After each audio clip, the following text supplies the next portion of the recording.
Hello mga idol. Good evening sa inyong lahat yan. Oras na para kumain mga idol. Kasi wala. Plano namin kanina, di natuloy. Gutom kami ngayon. Yan mga idol. Ang ulam namin. Unahin natin to mga idol. Masarap yan. Yan mga idol. Kaparisan ng kanin, bahaw. Mapubungkag talaga mga idol ang mga bahaw nito ngayon. Ayan mga idol. Yan na. Tingnan nyo mga idol. Wow. Yan.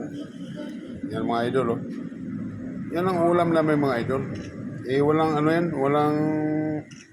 Di na pwede hiwain mga idol kasi gutom na talaga mga idol. Yan, oh. Yan ang gulay namin mga idol. Oh. Yan, oh. Hinati lang yan mga idol. Di yan sabi na hiwa-hiwain mo pa. Sus nako, hirap na gutom na. Ayan o. Alright mga idol. Next video.